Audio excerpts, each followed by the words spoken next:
Hello, my friends, and welcome to another episode of Unlimited. Today, I am doing a session with a woman who is self-identified as a recovering alcoholic who has done a lot of work around this and also recovering from a traumatic childhood. She's recently become certified as a crystal practitioner and is working towards a tarot certification.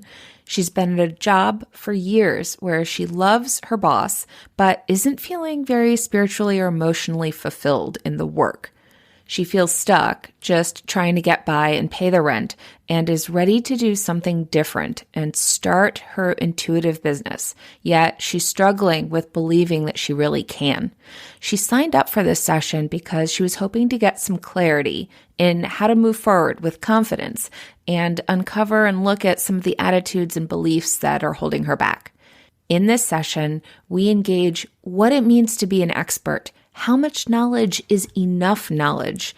Fears around being visible and a pull to stay in the comfort zone. An inner critic that's going above and beyond to keep her safe in ways that are no longer helpful. And finding a belief that connects to some tangible action to start moving forward and get out of learning mode and into creating mode. Before we dig into this episode, one of the reasons I decided to do these sessions, as I've mentioned before, is because hearing someone else go through the coaching process can be really amazing. It can open up awareness that you wouldn't have come to on your own just through one-to-one sessions. Now, don't get me wrong, one-to-one sessions are amazing and you can get a lot out of them as you're seeing through these recordings.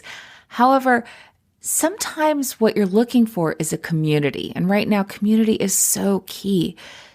If you are looking for community, you want the support of other amazing women who are on a similar path as you are to creating a life that is experienced in a way that you want to experience it, as well as having an impact that you want to have in the world. You want to make a difference. You want to do something bigger. You don't want to sacrifice what you have now. Then the Flow Mastery Group may just be for you. And we are starting in March for the next quarter. It is a rolling group. So if you don't get in this quarter, it's okay. There will be other opportunities. But if you're thinking you want to get in, you want to make things happen, starting in the spring when new life is blossoming, hope is there, possibilities abound, and you want to harness that energy to really dig in and move forward in your journey, then get on a call with me and let's see if this is a good fit for you. I'm not going to push you into something that I don't think would be a good fit or that you don't think would be a good fit, but the only way we can really find out is by chatting. It's one of the reasons why you can't just sign up. We actually do have to chat first. So I encourage you to get on a call and let's talk. If you're thinking about coaching in any way, shape, or form in the near future and you think a group might be the thing for you, then grab a spot on my calendar and hey, let's see. Let's find out. And now, without further ado, let's get started. Hey there, I'm Valerie Friedlander, Certified Life Business Alignment Coach, and this is Unlimited. This podcast bridges the individual and the societal, scientific and spiritual, positive and negative, nerdy and no, there's just a lot of nerdy. Come on board and let's unlock a life that's as badass as you are.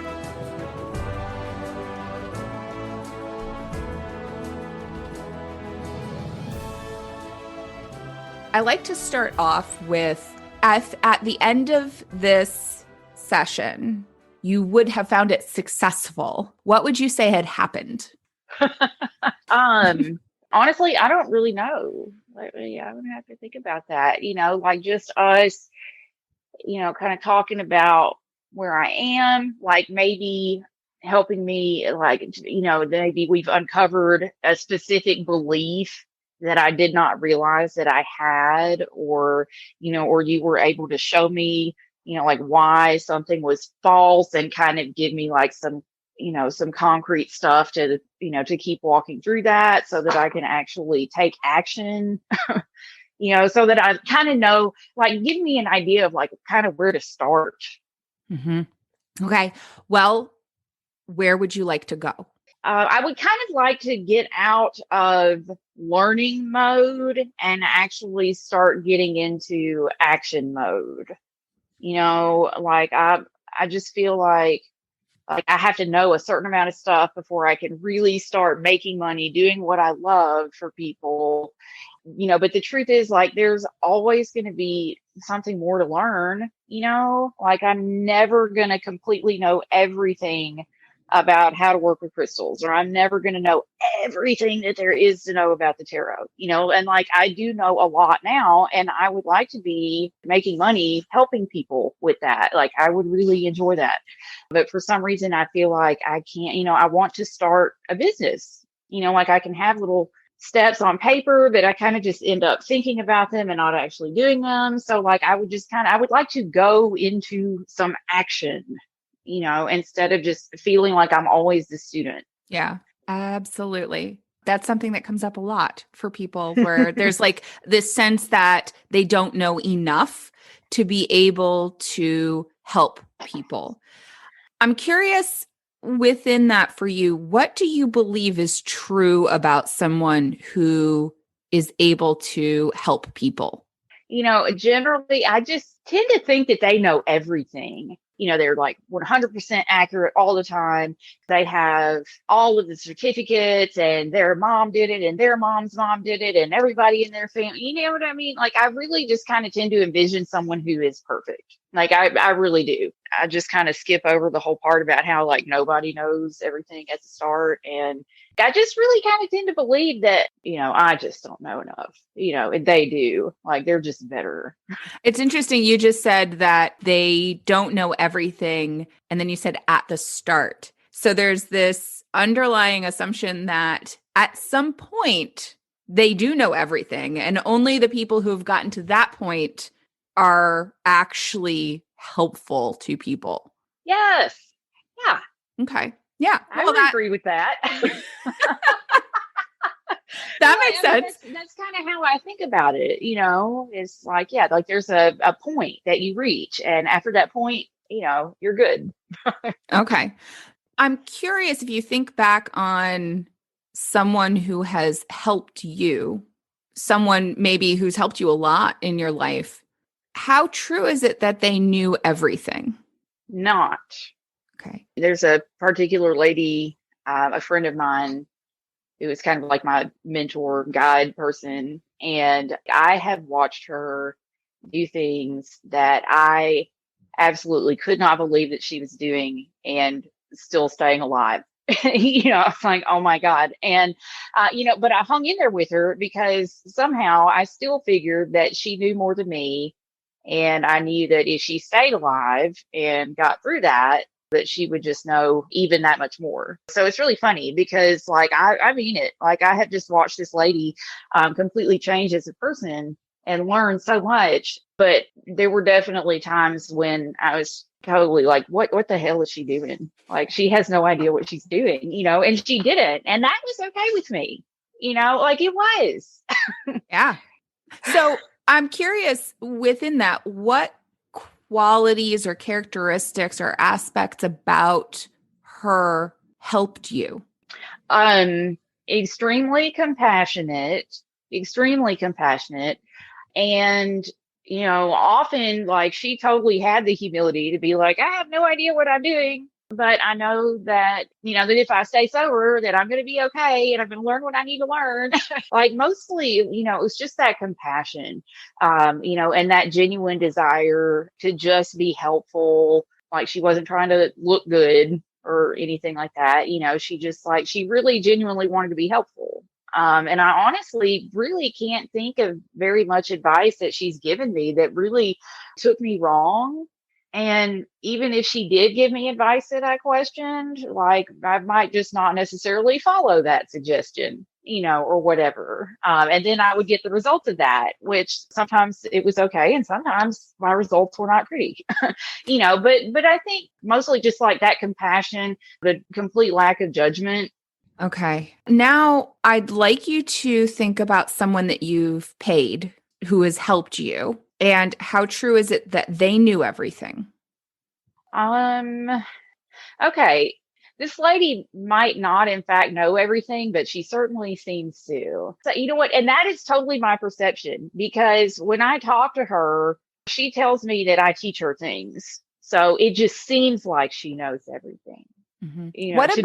What about her seems like she knows everything? Well, she stays very calm.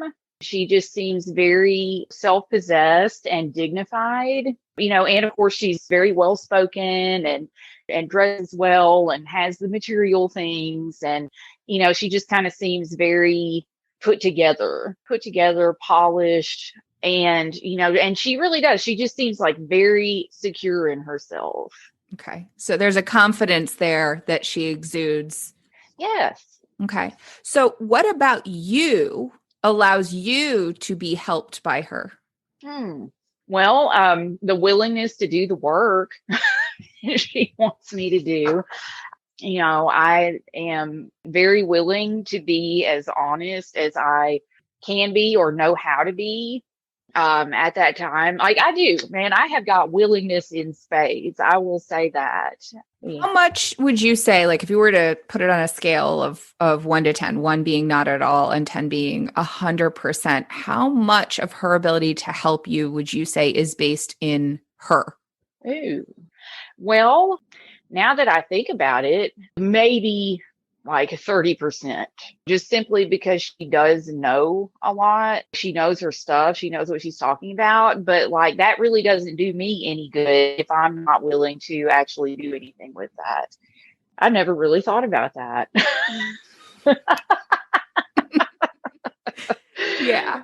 Yeah. Well, especially and this is something that comes up a lot with people who want to be helpers to others, of this pressure that they carry the entire burden of the service, of the help. And that can absolutely understandably trigger this sense that they can never be enough, because you can never be somebody else. You're not meant to control another person. So you can never actually be enough if the energy is around fixing them or getting them to be some way, right? Yes. Okay. So when you're trying to be in control and take all the power and be the most powerful person in the room, especially as someone who is humble and compassionate and has those qualities that you described, that would be very triggering if you step into that space of trying to control something that you know deeply isn't yours to control. Huh. Yeah. You know what? That makes sense. Yeah. Yeah. Absolutely. That makes a lot of sense. Yeah. Huh. Yeah. And I forget that. I have forgotten that. Well, it's easy to forget because like we were talking a little bit before I just we want to like try started so this. hard. Yeah, well, when you care about people and you feel like somebody's going to put trust in you, it's hard not to take that on because there's a lot of social dynamics that tell us that we have to be all the things. Yeah. Which isn't true. And especially when you're dealing with a more intuitive spiritual space where not only we've only talked about you and the other person, where we haven't even tapped into the universal energies that are moving through to deliver the information. So how much do you trust that energy to deliver what needs to be delivered? Like, is that an actual question? That's an actual question. Like we could put it in a scale, like scale at 1 to 10, one being not at all and 10, 100%. How much do you trust that the spirit realm, the universal energies that you're working with? You know what? Like, I trust that energy very well. I don't trust me though. Okay. And that's where okay, like I'm kind of seeing by these questions, like, oh, I've been thinking of like all of this being generated from me. And it's not. Like it comes What? out of my mouth, Yeah. you know.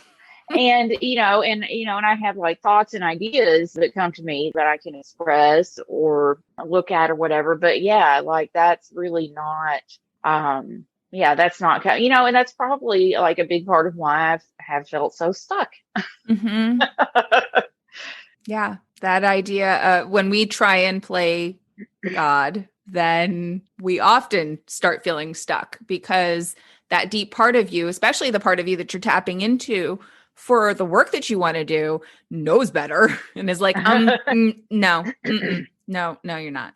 Yeah. But it's normal, it's very common to interpret that as meaning that you're not good enough, which isn't what that means. I'm wondering if you were to trust yourself in this process, because what you're doing is a process and it's an input output process. So you're taking in information from God, spirit, and allowing it to move through you to share with another person. They're then taking it in and providing output that you then take in and process. So it's a flow, it's a process. So if you were to trust the process, what would that change for you? I think that I would enjoy myself a lot more. Like I think that I would have more fun with that. And I feel like ultimately, that I would be more helpful. Like it would be, because when I'm worried about, oh, am I right? Or is this what that really means or whatever, then I kind of start putting my spin on things, and then the messages get cloudy. Well, and that actually, the word you just used there of the idea of being right in our brains, as soon as we go to the right wrong space, we have blinders go up because we're judging. And Yeah. as soon as we're judging, we block our ability to see options and Yes. opportunities and possibilities. And so you're probably naturally picking up on this sense of block and then interpreting that as meaning something about you, where what it means is that you've just gone into judgment and put blinders on so you can only see one or the other instead of the realm of all possibilities, which is what you are playing in. Yeah. Right. So that experience, as soon as you start thinking, I need to be right, it makes sense that you would then have that block experience. Okay. That's a normal thing to have happen. So I'm wondering if you believed that you could trust yourself to play in the process and then you felt more fun, what would you do? I don't know. I would maybe reach out more. Okay. I'm having, and this is another thing that I noticed is that I'm so excited about these things that I've learned. Like I've actually become a certified crystal practitioner. I've actually taken some, courses on the tarot and all of that because I just like I hold myself to a really high standard, and I want to make sure that I am going to be giving people their money's worth and that I know as much as I can know reasonably. Like I don't want to just be like, yeah, here, give me your money and I'm just going to tell you some things that I thought of. I don't want to do that. But I noticed that I ran into somebody that I hadn't seen in a while and he was asking me what I've been up to. And I told him, but like I was very downplaying it. Like I was kind of coming from this place of, expecting him to be judgmental about it or think that I wanted to scam people or whatever. And he totally wasn't. He was like, like that's good. Like there's a lot of people who need that right now. Like we're all going through a lot right now. And that's really cool. But I was like, why do I do that? I don't want to talk about it. It's like I'm afraid to own my belief about this, and that I can do this. Yeah, And absolutely. I feel like if I were like really enjoying it and really like believing in myself that it would be easier to reach out. I have a lot of conditioning about this. And, we don't talk about spiritual things and we all know deep down that that's bull crap and stuff like that. And I don't believe that.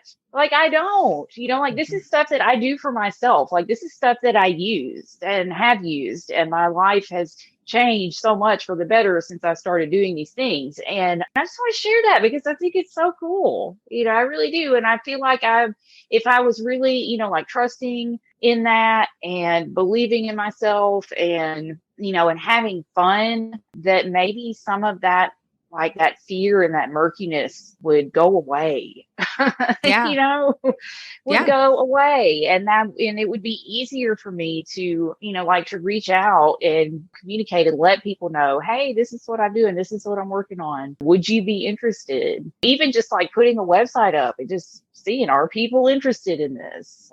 I'm wondering, what were you afraid he would do or say? When you said judgment, that can be very broad. So what was Yeah. the worst Well, thing that you were thinking would happen?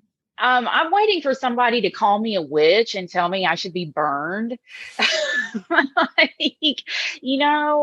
I am, I live in a small town in Tennessee, and while like even here, people are, like my therapist was telling me she ran into a lady from the Church of Christ who had attended a mindfulness workshop that they had at the Church of Christ here. And she was like, oh, I found out that my yellow chakra is blocked. And so I've been meditating with this yellow stone. And my therapist was like, are you for real right now?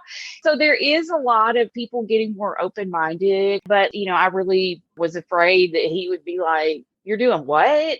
Like, that's wrong, trying to scam people. What would it mean if he believed that? Uh,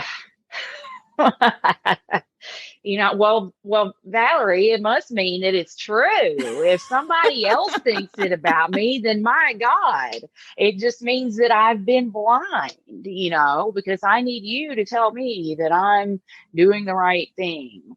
And this is something that has come up for me over and over. Like, you sound like my mentor, that's, well, what would that mean if they thought that? Well, it means it's true if they think that.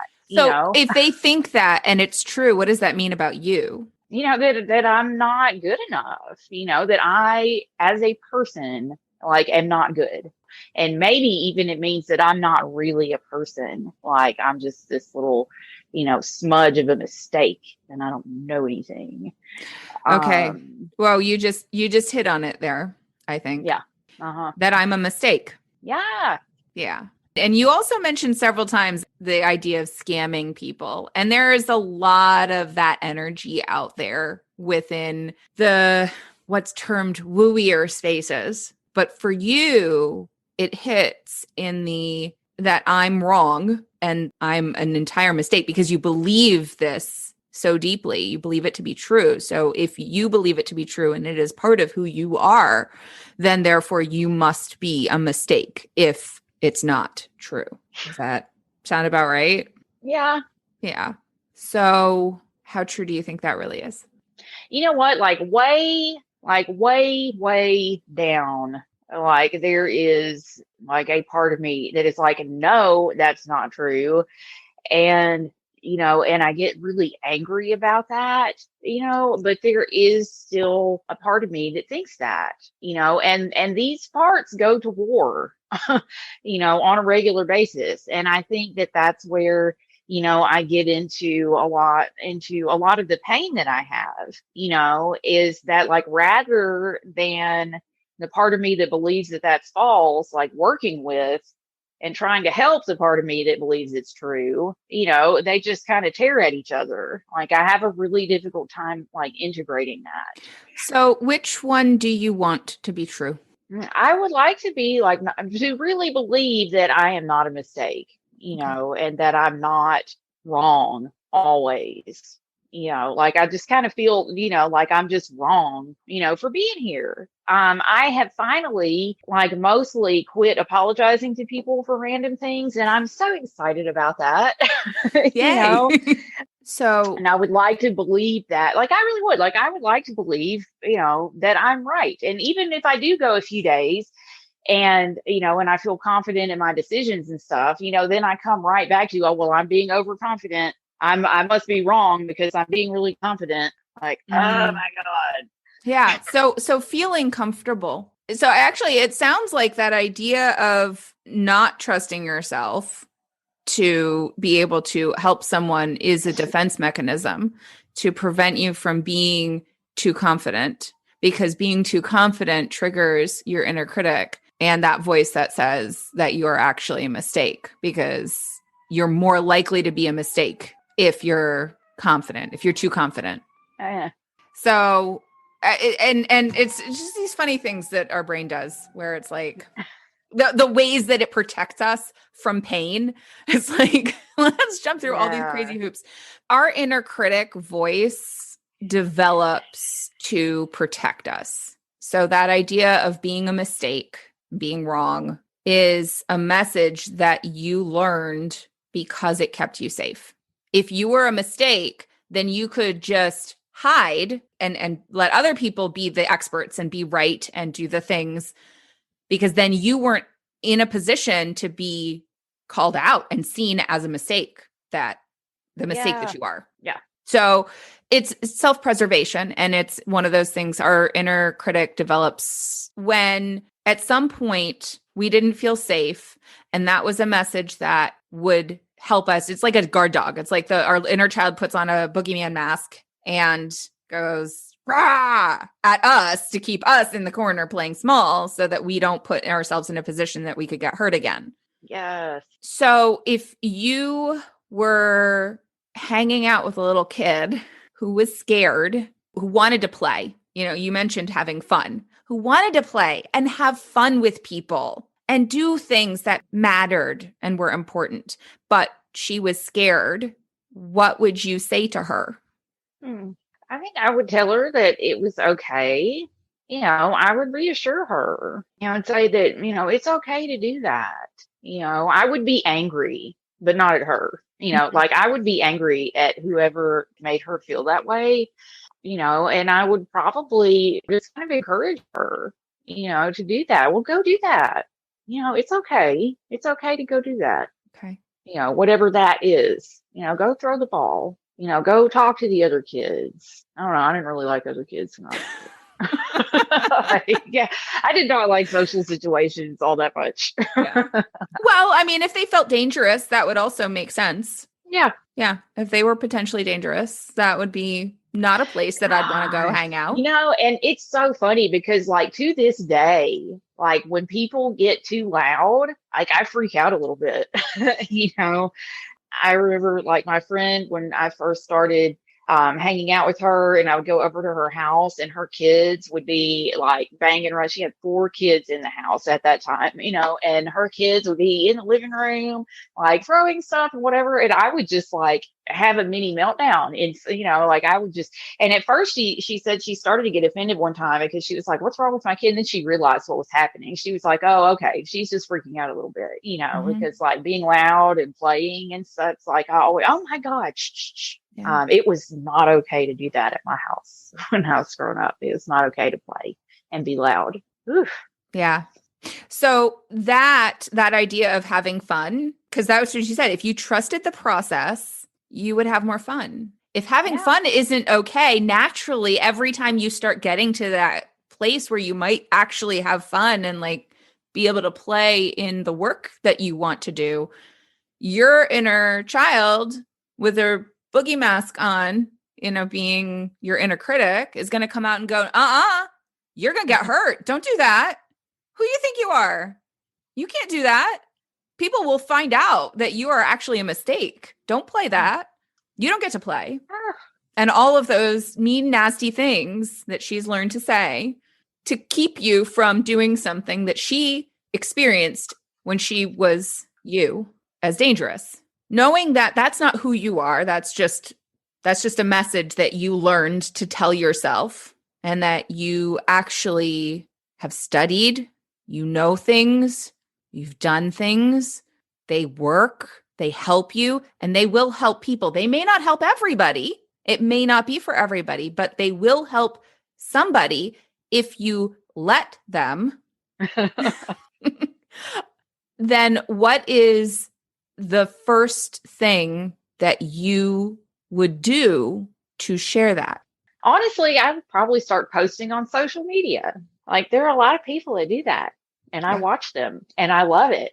But for some reason, I never make that leap to, that could be me. Mm-hmm. Okay. All right. So what would it take for you to do that? Well, I would just have to start an account. Okay. And like take a picture and figure out something to write, or say.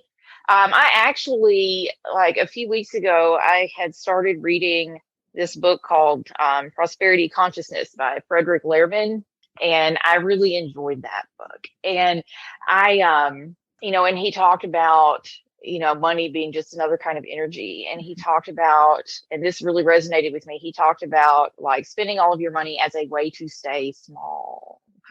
And so I came into a little bit of money. It was December, we have bonuses and things coming in.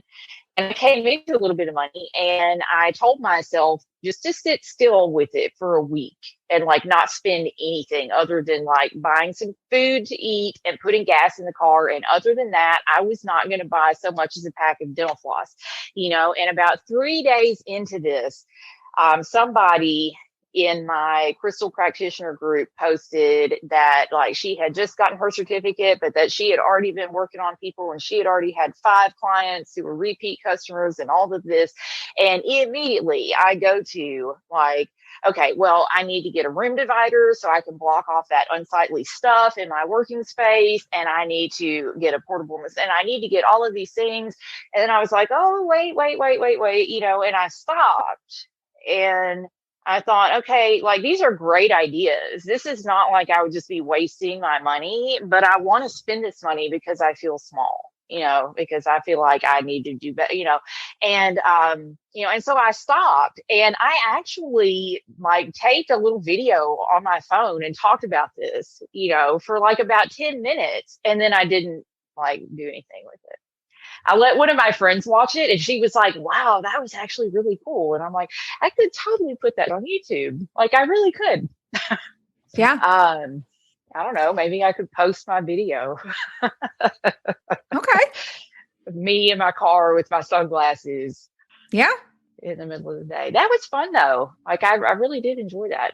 So what do you think about doing that? I think I could do that. Yeah. When will you do that? I don't know. I could do that today. Okay. So you'll do that after this call? Okay. Okay. Cool. I'm curious if we put this in a holistic perspective, when you have that thought of like, this person is better than me, or, I don't know enough, I'm a mistake, they're going to find out that I'm a mistake. Any of those blocks, those times where you feel like sharing, but you stop, how are you feeling? You know what? Honestly, like sometimes I feel safe. Uh-huh. Yeah. Okay. Sometimes I feel, like I feel hurt, or sad, but a lot of times, like that's very comfortable, like there is a lot of safety there in just keeping your mouth shut, not changing anything, just going with the flow, like that's actually quite enjoyable.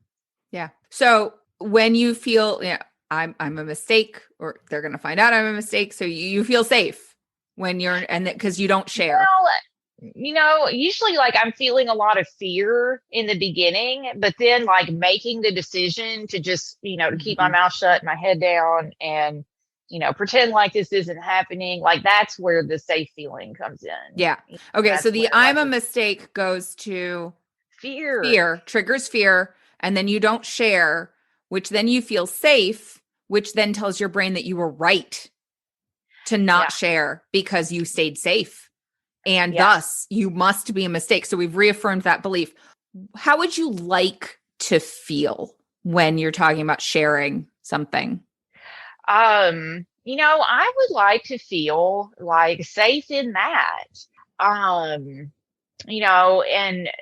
Just have that faith that, that people are going to enjoy what I have to share or say. If you knew that people would enjoy and appreciate what you have to say, how would you feel? Joyful. Okay. If you felt joyful and maybe even fun, because you mentioned that word before. So joyful, playful. What would you believe about yourself? That I'm big. Like if we're just like, that's just kind of what my little girl comes up with. But but that I'm a big person. Which means that that I know things, and I'm in charge. Maybe not of everything, but, in charge of enough to make myself safe, Okay. you know, like knowing enough to, yeah, to keep myself safe. Okay. So what I'm hearing is the belief is that I'm safe. What I would encourage you to do within this is, because you want to share and put it out there, because the only way you have a business is if people know that they can pay you for something. You have Yeah. something to give and they can give you money. There's an energetic exchange that can happen there. So you've created a door for some that is openable Yeah. so that people can come through and say, "Hey, I would like this. I hear you do this." Yeah. And to do that, you need to know that opening that door is safe. Yes. Okay. So when you're thinking about sharing something, the question is then, what do I need to do to feel safe in sharing this? Well, that's a good question. Yeah. So what do I need to do? Well, I mean, it may vary. It may vary. It may be allowing someone else to have other eyes on it, so that you can know, okay, does this sound okay? Maybe it's just recognizing that there actually isn't any real tangible danger, because our brains interpret emotional danger, like emotional pain, as physical As pain, like it's physical. all the same stuff, right? So that interpretation, it may be recognizing that, like, what's the worst that could happen if I share this? And then what's the best that could happen if I share this? And what's most likely going to happen if I share this? And right sizing what you're doing. Because the little girl with the boogeyman mask on thinks it's way bigger than she is. And so Yeah. that what you just said of I'm a big person is essentially saying I'm bigger than the danger. Yeah. Yeah. Which I generally don't believe. Right. I was going to say too, you said having somebody else put eyes on it. Like, that is so hard for me to do. Like, any kind of criticism is not, like, right now, I promise you, my parents have no idea what I'm doing with my life, because everything with them is a critique. It's like, hey, look at this. And I get a critique, and I did not, like, I have such a hard time. It's funny because, like, I do have friends though, so because of that, I want to say, oh, I can't take criticism from anybody, which really isn't true, because there are people that like, I showed my friend my video. She was like, wow, I really like that. And she actually told me a couple weeks later, she was like, I really thought about some of those things you said in it. So there are people that I have that I can trust to help me with that. Mm-hmm. So that's really, like, that's an excuse. Yeah. That's an excuse that I've made, is that I'm terrified of criticism, because while I am terrified of certain kinds of criticism, I also know that I have people, safe people. I have safe people that I can trust to help me, with it. Like, I really do. You're also allowed to put guidelines around the feedback that you get. Okay. So you're allowed to say, I only want to hear the things you liked about it. Yeah. And that's okay. Okay. And then if there aren't enough things that you feel comfortable sharing, then fine. But it sounds like to me is that your inner critic is on overdrive when it comes to being visible. Mm-hmm. And being seen as you, and you want to step into who you really are and share the gifts that you really have with the world. And not all the world, just the people who want it, right? Yeah. Not everybody's going to want it, but there are people who are going to want it.